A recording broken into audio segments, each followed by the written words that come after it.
Sa katatapos lang na Adidas Eurocamp 2026 na ginanap sa Italy featuring NBA prospects sa iba't ibang panig ng daigdig mula sa Amerika, Europe, Australia at iba pang bansa at minamataan ng mga NBA scouts at NBA insiders ay isa sa naimbitahan ay ang Filipino prospect na si Andy Gemao in time for his preparation para sa paparating na summer camp ng kanyang NCAA Division I school na Penn State. At maraming ginulat si Andy Gemao na NBA scouts and NBA insiders kung saan isa siya sa naging top performer hindi lang ng kanyang koponan kundi ng buong torneo.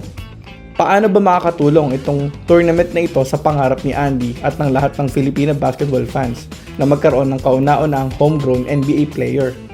Patunay din ba ito na si Andy na kaya maaring matagal nang inaantay na kauna-unahang Pilipino na makakapaglaro sa NBA? Sino itong NBA insider na nagsabing ang kauna-unahang Filipino na makakapaglaro sa NBA ay isang guard na tulad ni Andy Gemao? Tara, pag-usapan natin yan mga brad.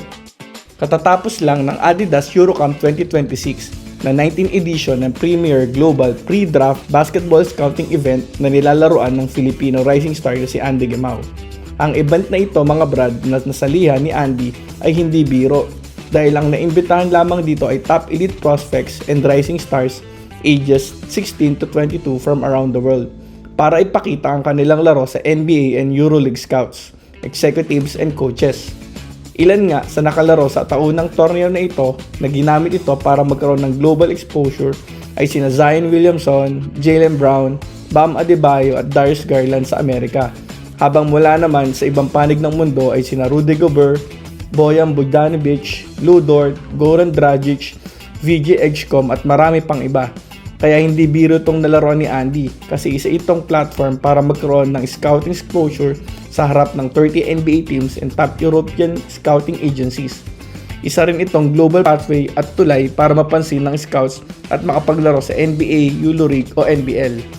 Kaya hindi biro ang elite prospects na nakasama ni Andy sa torneo na ito gaya ni na 5-star Duke commit Joakim Vontae, EuroLeague player Stefan Joksimovic, Phil Blaze Johnson at marami pang NBA prospect pati ang kapatid ni Victor Wembanyama na si Oscar. At sa naging torneo ay nag-release nga ang ilang NBA scouts pati ang ESPN recruiting director na si Paul Biancardi ng listahan ng naging top performers at isa nga sa nasa listahan ay si Andy Gemao. Sa unang laro ng team ni Andy ay siya ang naging best player nito with 13 points on 5 of 11 shooting with 3 3-point basket. Siya rin ang may pinakamaraming minuto sa koponan with 24 minutes. Marami rin sana siyang assist, yun nga lang ay hindi na-convert ng mga teammates nito ang mga pasa ni Andy. Kitang-kita din ang composure ni Andy sa laro lalo na sa pick and roll na gamit ngayon sa NBA. Siyempre, andyan ang penetration at athleticism ni Andy kung saan siya mas nakilala. Pero ang ikinagulat ko ay ang makikita na na-develop na din ni Andy ang point guard skills nito with his on-point passes, elite dribbling, and decent basketball IQ. And na-develop na din ni Andy ang shooting from beyond the arc. Though, masasabi nating hindi pa elite, pero andun na yung tira niya at pwede naman masasayin pa ni Andy. Dahil alam naman natin na ngayon sa NBA dapat marunong tumira sa tres. Sa pangalawang laro, kumamada si Andy ng 10 points on 4 of 12 shooting, pero with more assists at 4 and add 3 rebounds. At isa pa din siya sa may pinakamaraming minuto. Habang sa third and last game ay naka 13 points uli si Andy with 4 rebounds and 2 assists. Second top scorer and with highest minutes uli sa team. Makikita na kaya na din talaga i-handle ni Andy ang ball pressure ng kalaban na hindi siya natataranta. Mukhang nasanay talaga sa point guard si Andy sa kanyang exposure sa Canada. Hindi din niya pinipilit ang tira pag ipit siya. And strength niya pa din ang penetration to the basket and mapapansin na ang galing niya mag-drive and dish pag na-attract niya ang depensa ng kalaban sa paint. Napansin kong paborito ito ni Andy na mag-penetrate to the basket tapos dish out to 3-pointers.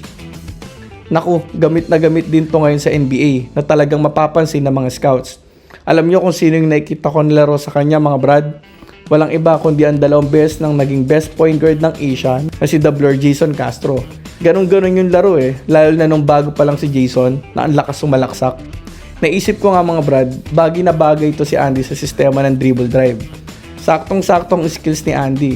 Tapos ngayon na-develop niya na din ang outside shooting niya gaya ng nangyari kay Jason Castro. Kaya lalo itong naging dangerous na player. Ang isa pang napansin kay Andy, gaya ng napansin ng NCAA Division I School Team coach nito sa Penn State, ay ang pagiging competitive nito.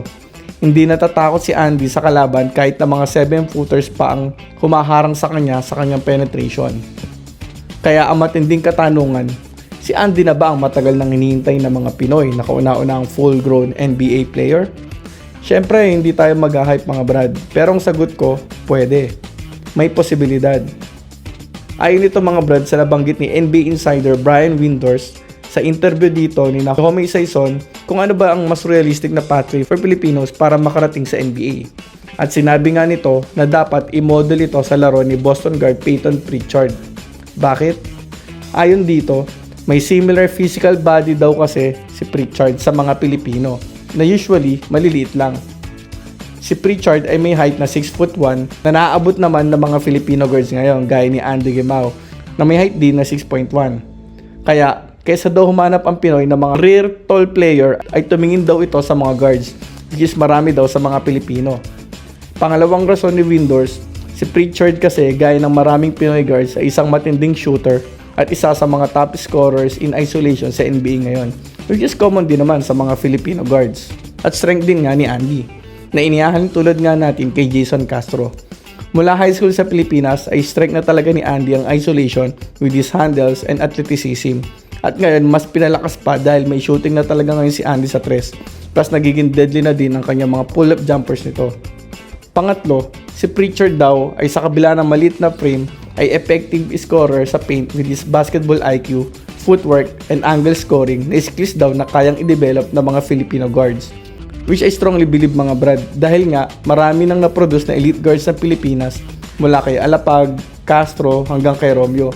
Nakapareho nang nidi-describe ng NBA insider na si Brian Windhorst na pwede pagkunan ng first NBA player which is a guard na kahit na maliit ay lethal scorer and shooter and good in isolation and penetration, which nasa skillset nga ngayon ni Andy Gemao.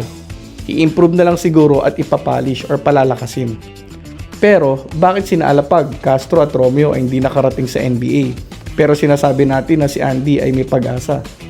Mas may magandang height kasi for a guard si Andy at 6'1" kumpara kina Alapag, Castro at Romeo na masyado maliliit na for an NBA guard.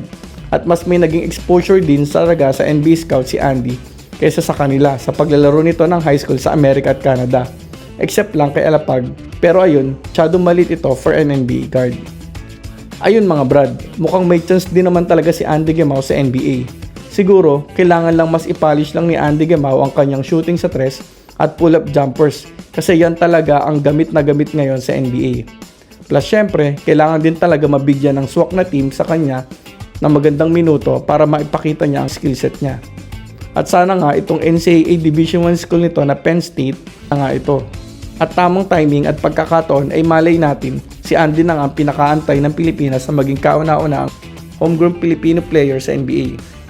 Kaya mga brad, ano masasabi nyo sa laruan ngayon ni Andy Gemao at sa exposure na nakukuha nito ngayon sa paglaro sa Adidas Eurocup at sa paparating na US NCAA Division I season? Siya na kaya ang magiging kauna-una ang Filipino player sa NBA? I-komento lang, pag-uusapan natin yan. Thanks for watching and God bless. See you on our next video.